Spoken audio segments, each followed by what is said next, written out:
أرأست زينام أبا كيد قطاو إنفستمنت وصاي زنبرو بدهوتات بمفتاح حب تعودي متشو عدلات مفتار تخايل يخبلو بريزيدنت تايا أصقسلاسي قلتو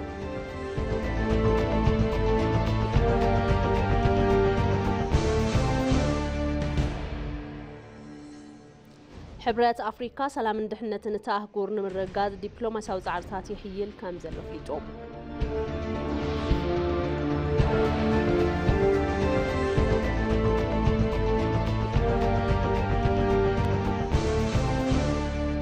كابوتاي وجل عطو كردي دحر 4 عامات عتقاو قالسي ناب سلاماو قالسن ممصا كم زوسنه غليصو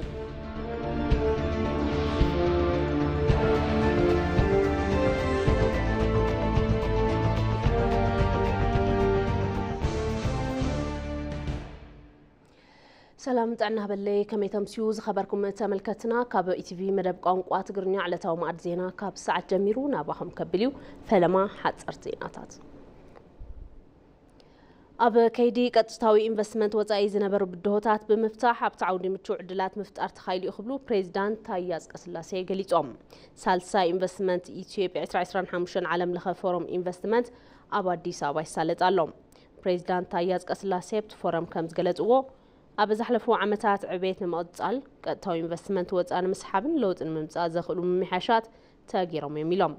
ኢትዮጵያን ኢንቨስትመንት ዘለዋ ምቹ ዓቕሚ ተደሚሩ ተሃገር ተመራጺት ንኽትከውን ይገብረውን ኢሎም ኢትዮጵያ ኣብ 2030 ካብ ኣፍሪካ ብምጣን ሃፍቲ መሪሕ ንምዃን ትልሚ ሒዛ محزب بمحبار نعود إنفستمنت منجستي لعلتمة هيبو ناسرح مخانو رديوم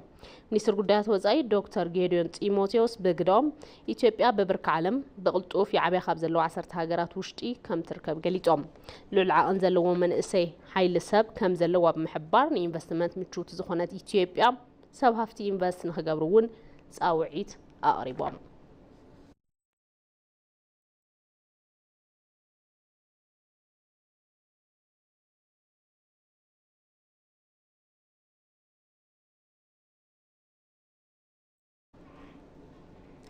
زيغاتات علم لخه تودادارنت نمعباي ኢትዮጵያ بنጻ كقرب زغبرتو سلطنا كودرس لعل شرف وصا زحاتت مخانو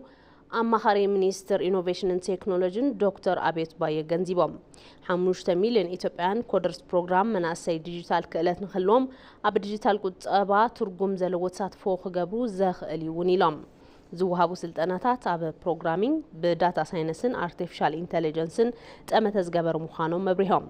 باستفلاليو عودتات سراحتي حدش تعدلات نمفتار أبزح زوان يسروح زلو سراحتي بديجيتال نمدقافن تودادار نمخان تسلطنا 5 حجز نفانا ديجيتال تزاريبوم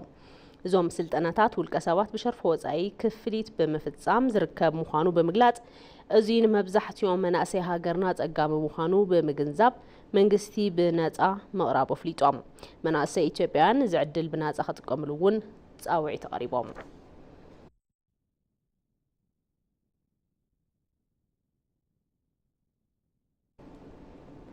حبرت أفريقيا سلام اندحنة نتاهجور نمرقات دبلوماسيو زعرتات نوجنا خمس ركاب أفليتوم أبو منبر كومشن حبرت أفريقيا محمود علي يوسف أبز حلفو حموش توارحت حبرت سرحهم سرحتي كمون أنفتات تخرتن شتوتاتن تتكالم الكيتهم أبزهابو مقلتي حبرت أفريقيا جوزتات بزررب نخفتحو تعارنا قبر متنو حبريهم لابنات رما سلام اندحنة سوماليا نمرقات مس بريزيدنت سوماليا حسن شيخ محمودن كالقوت مدارك تأكلاتن كمون أب سوماليا مستوافر الأوخ دقافن من رقان سوماليا حبرة أفريقيا ميت كمستقبر بريهم أب منغو بريزيدنت دبوب سودان سالفاكيرن مكتلوم ريك ماتشارن زي تفتر وطرن مهداء حبرة أب جواب مركاب أب كلتيوم مرحتي قدم كبل تبتحي خلتي أوس من معنات تفتر مكخون كمزحاتت تزاريبهم أب السودان ون أب العلن نزوهان زيغاتا سقاطم قدات من الكاين استفتر غلولاون مهدان سعر سلامنا تقبر 5 خونه ملكيتهم كابزبتو السخي أب ديمقراطيك ريبابليك كونغو زنقساس جوجل عطوق ام 23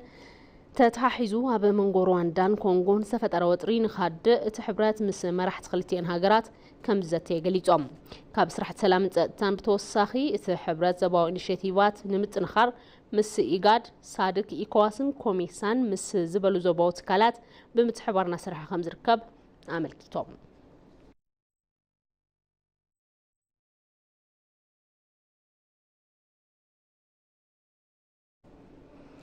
حزد ما بزرزرنا بنريهم قداتنا خنحلف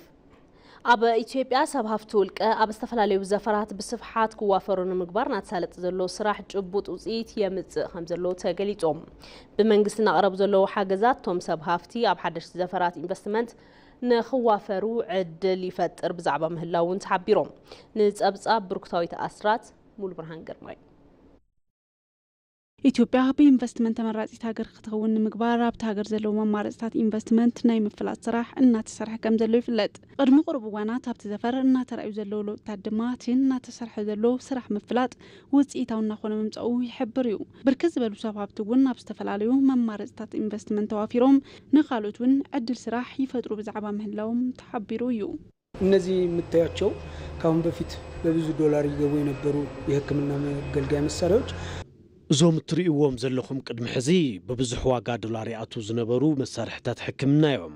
ابز حزيوان ابزي نافرنا يوم ينازلنا زحلفو 5 عامتات كم زيوم زامسلو مسارحتات حكمنا نافرنا ينانيرنا بزنا اسا كابيتالينا جميرنا يوم بخلتشحن 500 بر طراي ابز حزيوان ابصبوق بركينا نركب 5 مليون زخون كابيتال لنا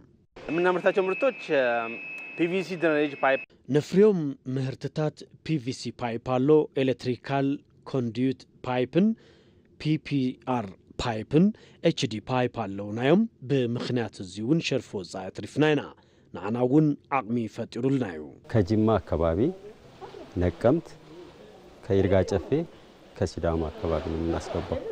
ድርጅቱ እንግዲህ አብ ጅማ ነቀምት ይርጋ ጨፌን ካብ ሲዳማይና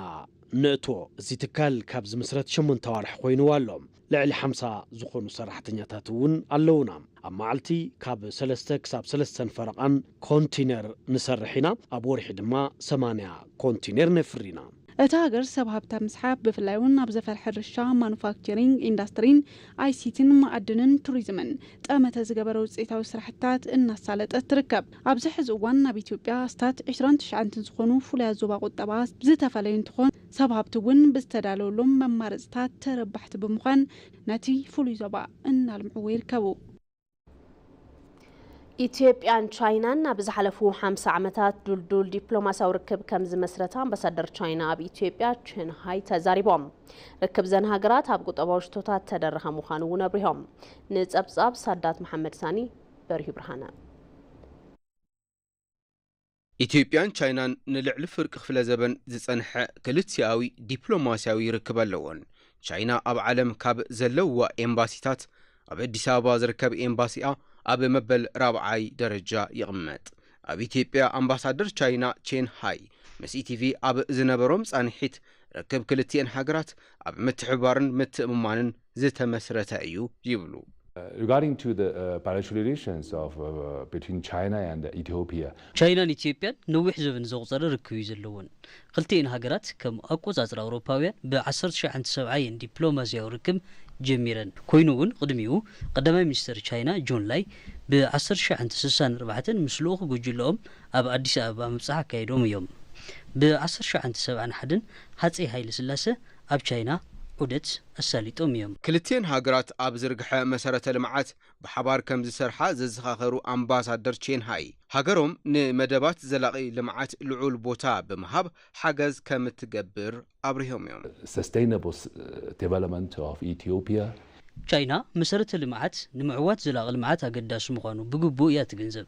بزم بقص زيو كوبانيات China أب إثيوبيا أب عود كونستراكشن كوافرو نتبابع منغست ኢትዮጵያ ንዓውዲ ማኑፋክቸሪንግ ኢንዱስትሪ ዝሃቡ ቦታ ልዑል ምዃኑ ዝጠቐሱ ኣምባሳደር ቼን ሃይ ቻይናውያን ወነንቲ መፍረይ ኢንዱስትሪ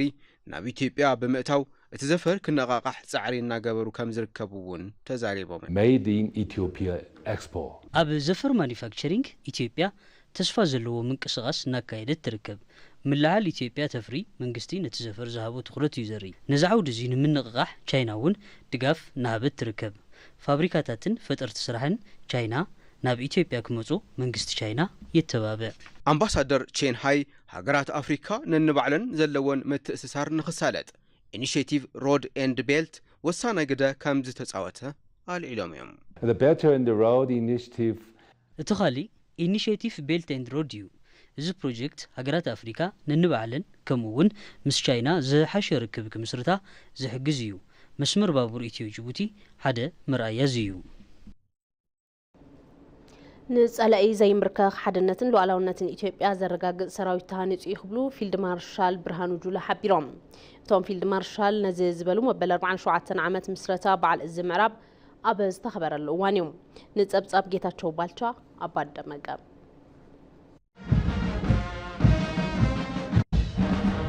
እዚ ምዕራብ መበል 47 ዓመት ምስረታ በዓል ኣብ ነቀምቴ ስታድየም ላዕሎት ምርሕቲ ሰራዊት ርእሳነ ምምሕዳር ክልላትን ካልኦት ሓለፍቲ ኣብ ዝተረኸብሉ ብድምቀት ተኸቢሩ ሰራዊት ምክልኻል ሰላም ኢትዮጵያ ንምሓስን ንምጽናዕን ልኡኽቱ እናፈጸመ ይርከብ ዝበሉ ፊልድ ማርሻል ብርሃኑ ጁላ ንጸላኢ ዘይምብርከኽ ሰራዊት ከም ዝተሃነጸ ሓቢሮም በኢትዮጵያዊነቱ የማይደራደር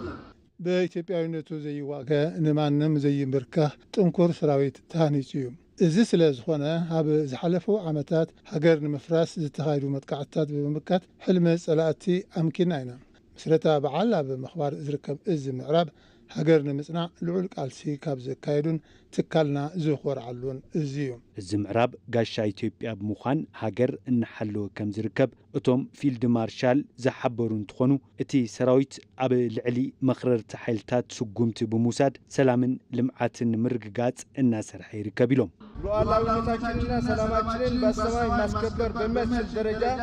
ሉዓላውነትናን ሰላምን ምርግጋጽ ብዘኽእል ብርኪ ትጽቢት ዝግበረሉን ብቕዓት ጥንካረ ጽንዓትን ኩሉ መዳዊ ምድላውን ንኽትውንኑ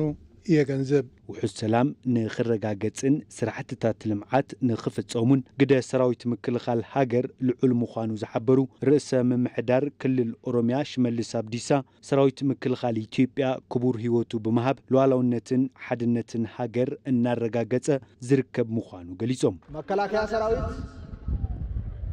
ደሙን አጥንቱን ለኢትዮጵያ ሰራዊት ምክልኻል ደሙ ዓጽምቱ ንኢትዮጵያ ዝገበረን ክቡር ህይወቱ ንሃገሩ መስዋዕትነት ዝኸፍለን እናኸፈለ ዘሎን ሓድነትን ሉዓላውነትን ሃገር ከመያታቱ ዝሕሉ ዘሎን ሓይሊ እዮም እዚ ምዕራብ ምስ ካልኦት እዛት ብምዃን ንሃገር ሓድነትን ሉዓላውነትን እናሰርሐ ዝርከብ እዚ ምዃኑ እቶም ርእሰ ምምሕዳር ገሊጾም ምዕራብ እዝ ከሌሎች እዞች ጋር ሆኖ እዚ ምዕራብ ምስ ካልኦት እዝታት ብምዃን ሉዓላውነት ቀጻልነት ሓድነት ሃገር ንምርግጋጽ እናሰርሐ ዝርከብ ክፍሊ እዩ በዚ ድማ ኩላትና ኩርዓት ይስምዓና እዚ ምዕራብ ዝተዋሃቦ ልኡኽቶ መንግስቲ ብብቕዓት እናፈጸመ ከም ዝርከብ ዋና አዛዚ እቲ እዝ ሌትናል ጀነራል መሰለ መሰረት ገሊጾም በግዳጅ ቀጠናው የሚገኙ ህዝቦች ኣብ ወፍሪ ከባቢታት ዝርከቡ ህዝብታት ሰላማዊ ህይወት ንክነብሩ ዘኹርዕ ገድሊ ዝፈጸመ ብመንግስትን ህዝብን ኣፍልጦ ዝረኸበን እዚ እዩ እቲ እዝ ኣብ ዝተፈላለዩ ስራሕትታት ልምዓት እናተሳተፈ ከም ዝርከብ እውን ተገሊጹ ንጽጉማት ማሕበረሰብ ሓዊሱ ኣብ ከይዲ ምክልኻል ሃገር ጉድኣት ኣካል ንዝበጽሖም ነበር ኣባላት ሰራዊት ምክልኻል ሃገር ባዕሉ ዲዛይን ዝገበሮም ተሽከርከርቲ ወናብር ንምዕዳል ምድላው ከም ዝገበረ ዩኒቨርሲቲ ሰራዊት ምክልኻል ሃገር ገሊጾም ማሕበራዊ ሓላፍነት ምውጻእ ዝገብሮ ተግባር ዝገለጸት ዩኒቨርሲቲ ካብ ባዕሉ ሓሊፉ ንኻልኦት ዩኒቨርሲቲታት መርኣያ ዝኾን ቤተ ፈተነ እናሃነጸ ከም ዝርከቡን ሓቢሩሎም መርሃ ሰላም መረሳ ተወስኻለዉ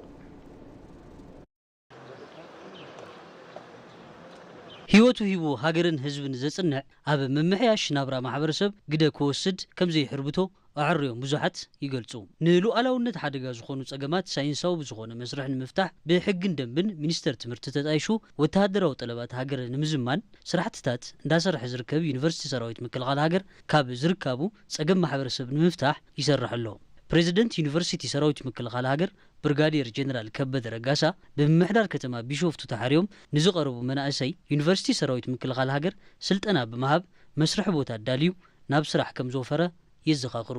አምና ወደ 125 የሚሆኑ የከተማ ወጣቶች በመስተዳድሩ የተሰጡትን ዝሓለፈ ዓመት 125 ዝኾኑ ብምምሕዳር ከተማ ቢሾፍቱ ተሓርዮም ዝቐረቡ መናእሰይ 7 ዓይነት ስልጠና ሞያ ናብዚ ናብ ማእኸልና ኣምፂና ን45 መዓልቲ ምስ ሃብናዮም ምስ ወፁ ክገጥሞም ዝኽእል ሕፅረት ጠለብ ግምት ውሽጢ እቲና ብኸመይ ምስ ምምሕዳር ከተማ ነተኣሳስሮም ኢልና ብምሕሳብ 12 መስርሕ ቦታታት ምስ ቤት ሽቃቁ አስሪሕና አረኪብና ኢና ህይወትን አካልን ዝህብ ወርድያ ሀገሩ ኣብ ልእኽቱ ዝበፅሐ ጉድኣት ካብ ሃገራዊ ግልጋሎት ወፃእ ትገብሮ ተሎ ቁጠባዊ ዓቕሚ ሃገር ንዝፈጥሮ ሃጓፍ ብምርምር ብምድጋፍ ጸገም ዝተሰናበተ ሰራዊት ይኹን ተመሳሳሊ ጸገም ዘለዎም ኣካል ማሕበረሰብ ጸገሞም ንምፍታሕ ዩኒቨርሲቲ ሰራዊት ምክልኻል ሃገር ብናይ ባዕሉ መሃንዲሳት ዲዛይን ዝተገበሩ ዊልቸራት ብምፍራይ ንምክፍፋል ምድለዋት ከም ዝገበረ ተገሊጹ። ከኛ የመከላከያ ግዳጅ ጋር ተያይዞ ጉዳት የደረሰባቸው ሰዎችን የድጋፍ ምስ ለእኽቶ ሰራዊት ምክልኻል ተታሒዙ ጉዳት ንዝበጽሖም አባላትና ናውቲ መገልገል ብምስንዳ ምስ ክፍሊ ግልጋሎት ደገፍ ኢትዮጵያ ብምዃን 60 ዊልቸር ብናይ ባዕልና መሃንዲሳት ዲዛይን ዝተገብሩን ኣብ ናይ ባዕልና ወርክሾፕ ዝተሰርሑ ንኣባላትናን ማሕበረሰብ ንምዕዳል ምድላዋት ንገብር ኣለና። ኣብ እዋን ንሉኣላውነት ምግቢ ጻዕሪ ዝግበረሉ ኣብ ኸይዲ ምምሃር ምስትምሃር ዝጥለቡ መሰረታዊ ጠለባት ዝሓትዎ ወፃኢ ንምንካይ እቲ ዩኒቨርሲቲ ብምግቢ ንባዕሉ ኽኢሉ ንነበርቲ ከተማ ቢሾፍቱ ብተመጣጣኒ ዋጋ ከም ደርሆን እንቋቁሖን ጸባን ውፅኢት ጸባን የቕርብ ምህላው ብርጋዴር ጀነራል ከበደ ረጋሳ ወሲኾም ይሕብሩ። ከኛ ተማሪና ከማህበረሰቡ ያለ ከዩኒቨርሲቲው ማህበረሰብ ያለፈውም ደግሞ ትካላው ጠለባትና ምሰማላና ንማሕበረሰብ ተኸባቢ ፍትሓዊ ብዝኾነ ዋጋ ብምቕራብ ብሓፈሻ ንማሕበረሰብ ዩኒቨርሲቲን እተኸባብን ጸገም ንምቅላል ልዑል ጻዕሪ ንገብር ኢና ዘለና። ምስ ሚኒስተር ገንዘብ ብምትሕብባር ብብርኪ ምብራቕ ኣፍሪካ እቲ ዝዓበየ ናይ ምርምር ቤት ፈተነ ይህነጽ ምህላውን እዚ ላቦራቶሪ ካብ ጠለብ ሰራዊት ምክልኻል ብተወሳኺ ንዩኒቨርሲቲታት ሃገርና ረብሓ ከም ዘለዎ ይግለጽ። አድቫንስድ ላቦራቶሪ የሚባል አድቫንስድ ቤተ ፈተነ ተባሂሉ ዝፍለጥ ግምቱ $50 ሚሊዮን ዝጽጋዕ ወጻኢ ካብ ህንጸት ክሳዕ ውሽጣዊ ናውትን ዝሕዞም ዘበናዊ ኣቑሑ ከም ኣብነት ሳይበር ሴኩሪቲ፣ አርቲፊሻል ኢንተለጀንስ፣ ኤሌክትሪካል ኤሌክትሮኒክስ፣ 3D ፕሪንቲንግን ነርሲንግ ላቦራቶሪን ምናልባሽ ኣብ ምብራቕ አፍሪካ እቲ ዛዕበየ ክኾን ዝኽእል ካብ ጠለብና ሓሊፉ ንዩኒቨርሲታት ሃገርና ይኹን ኮሌጃት ውልቀ ክረብሕ ዝኽእል ብዓብዩ ንናይ ባዕልና ተማሃሮ ካብዚ ብዝዓቀበ ሲቪል ተማሃሮ ንምልዕዓል ዝኽእል እዩ። ሃገር ገዛ እያ ብምባል ዝገልጹ ሓላፊ ዩኒቨርሲቲ ሰራዊት ምክልኻል ሃገር ብርጋዴር ጀነራል ከበደ ረጋሳ ፍልጠት ብኣግባብታይ ክንጥቀመሉ ከም ዝግባእ ጠመተ ሂብና ንሰርሕ ኣለና ይብሉ። አንድ ቤት መጀመሪያ ሲሰራ መጨረሻ ማጠቃለያው በር ነው። ገዛ ምስተሃነጸ መፈጸምቱ ኣብ ምግጣም ማዕጾ እዩ። ኣብቲ በሪ ዝግበር ቁልፊ ብጥንቃቄ ክግጠም ዘለዎ። በዚ ድማ ንኢትዮጵያ ከም ሓደ ገዛ ወሲድና ንሓስብ እንተለና ሓደ ገዛ መንደቕ የድልዮ። መንደቕ ክንብል ተለና ሓይሊ ምድርን መካናይዝድን ጠሚርና ኢና ንሓስብ። ካብዚ ንላዕሊ ክንብል ከለና ድማ ሓይሊ ኣየርን ሓይሊ ባሕርን ኢና ንሓስብ። እዚ ገዛ ብዝተገለጸ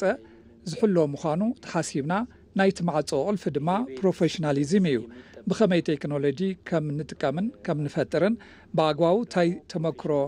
ክንወስድ ከም ዘለናን ዝወሰድናዮ ተመክሮ ብኸመይ ንረብሓ ህዝቢ ክንጥቀመሉ ከም ዝግባእ ጠመተ ሂብና ንሰርሕ ኣለና። ያደረግነውን ደግሞ እንዴት ኢንዲጂናይዝ ማድረግ እንዳለብን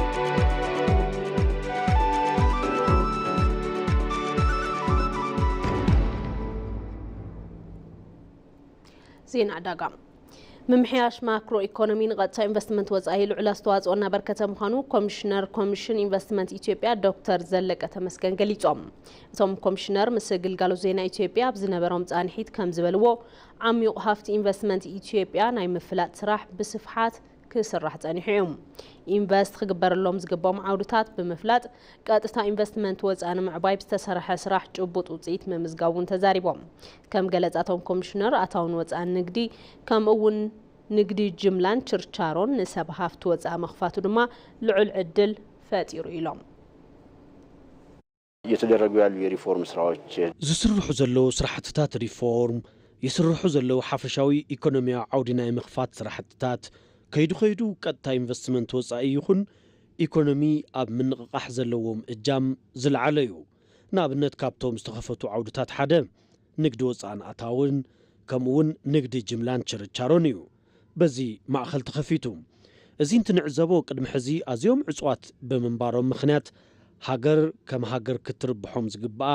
ብርክት ዝበሉ ረብሓታት ከይተረብሐት ጸኒሓ እያ። እቶም ኮሚሽነር ሰብ ሃፍቲ ውሽጢ ዓድን ወጻኢን ኣብ ኢትዮጵያ ብዝተፈላለዩ ዓውድታት ኢንቨስት እናገበሩ ምዃኖም ጸሪሖም። ኣብ ኢትዮጵያ ኢንቨስት ንዝገብሩ ሰብ ሃፍቲ ዝግበር ድጋፍ ተጠናኺሩ ከም ዝቕጽል እውን ኣረጋጊጦም። አጠቃላይ የተሟላ ማክሮ ኢኮኖሚክ ማሻሻያችንም ሆነ بحفشا ዝተማልአ ምምሕያሽ ማክሮ ኢኮኖሚና ይኹን ከም ሃገር ኣብ ዝሓለፉ 7 ዓመታት እናሰራሕናዮም ዝመጻና ምምሕያሻት እንትረአዩ ብልዑል ኩነታት ኢኮኖሚና ምንቅቃሕ ስራሕ ሓፈሻዊ ዝነበረና ስብራት ኣብ ምጽጋን ልዑል ኣስተዋጽኦ ነይርዎም ኢልና ምውሳድ ንኽእል ኢና ሰደድ እንተሪእና ኢትዮጵያ ንመጀመርያ ግዜ ልዕሊ 5 ቢልዮን ዝበጽሐትሉ እዋን እዩ እዚ ድማ ቀንዲ ምስ ኢኮኖሚ ተተሓሒዙ ብዝተሰርሑ ሓፈሻዊ ስራሕትታት ዝተሓሓዝዩ ኢልና ክንወስዶ ንኽእል ኢና ኣብ ኢትዮጵያ ካብ ቀረባ ዓመታት ነዘቐጥታ ኢንቨስትመንት ወጻኢ ካብ ምስሓብ ተወሳኺ ሃገር በቆል ሰብ ሃፍቲ ኣብ ምፍራይ ዝተባብዑ ስራሕቲ እናሰርሑ ይርከቡ ነዚ ድማ ካብ ደቀቕትን ኣናእሽተይን ትካላት ተላዒሎም ናብ ዓብዪ ኩባንያ ኢንቨስትመንት ዝተሰጋገሩ ሰብ ሃፍቲ ምጽራሕ ይከኣል ዜና ወጻኢ ጉጅለ ዕጡቕ ኩርዲ ፒኬኬ ድሕሪ 4 ዓመታት ዕጥቃዊ ቃልሲ ናብ ሰላማዊ ቃልሲ ንምምጻእ ከም ዝወሰነ ፍሊጦም እቲ ጉጅለ ነዚ ውሳነ ዘመሓላለፈ ከም ቁጥጥር ኣውሮፓውያን ካብ 5 ክሳብ 7 ጉንበት 2025 ኣብ ዘካይዶ ኮንፈረንሲ ተባሂሎም ፒኬኬ ን4 ዓመታት ዝገበረ ዕጥቃዊ ቃልሲ ህዝቢ ኩርዲስታን ንዝኸፍአ ጸገም ዘቃልዐ ከም ዝኾነ ዝሓበረት ጉጅለ ሕቶ ኩርዲ ብሰላማዊ ፖለቲካዊ ቃልሲ ምፍታሕ ዝሓሸ መራፂ ኮይኑ ከም ዝተረኸበ ገሊጾም እቲ ውሳነ ሲዒቡ ወተሃደራዊ ውዳበታት ከም ዝፈርሱ ዝገለጸት ጉጅለ ድሕሪ ሕዚ ብሽምቲ ጉጅለ ዝግበር ዝኾነ ወተሃደራዊ ወፍሪ ከም ዘይህሉ ኣረጋጊጹ ክብል ቢቢሲ ጸብጺቦም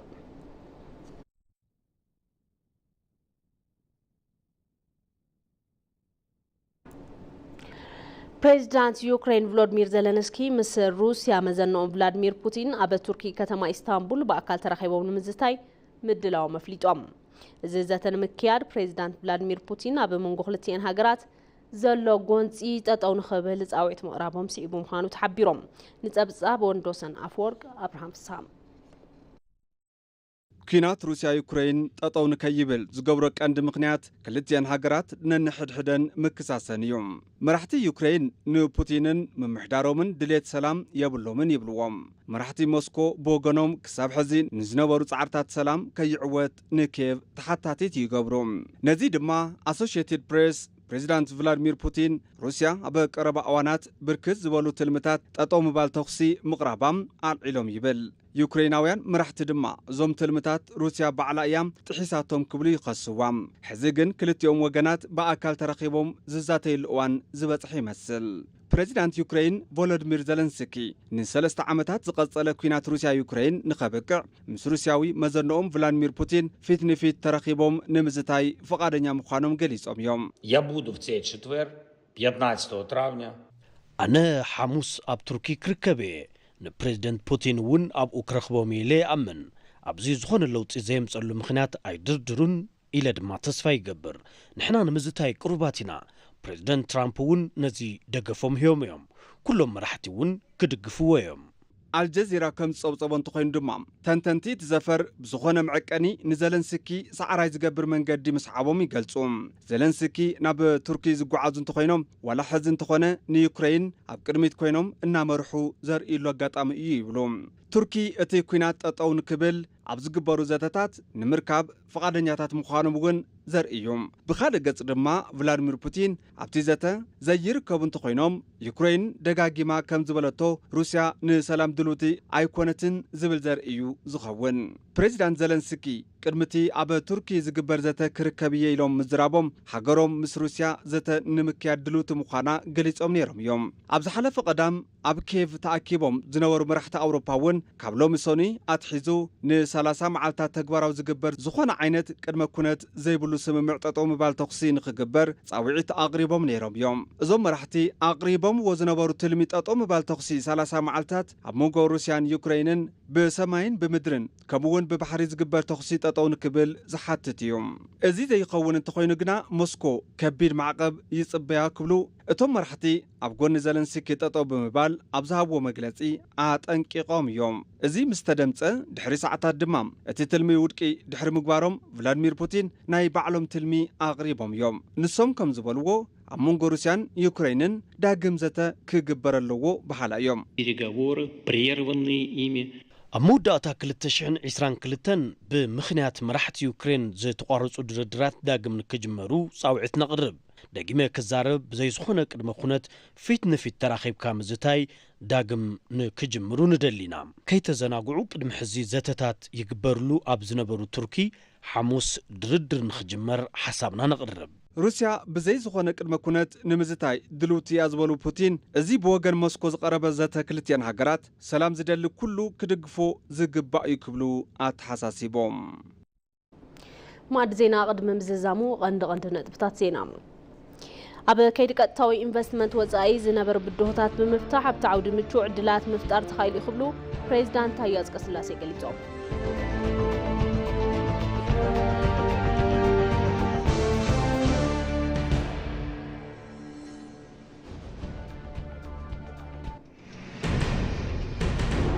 حبرات أفريقيا سلام ندحن النتانة هجور مرقات دبلوماساو زعرتات يحيي الكامزل فليتو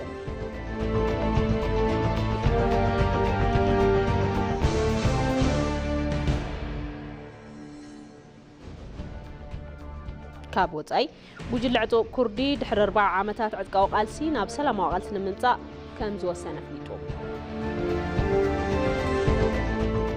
لتاو ماد زينا تخاتلكم مونيرو نسلم كتالكم يمسكن ماد زينا حيزن ازيت وري حبيركم صنيحه سنه مشت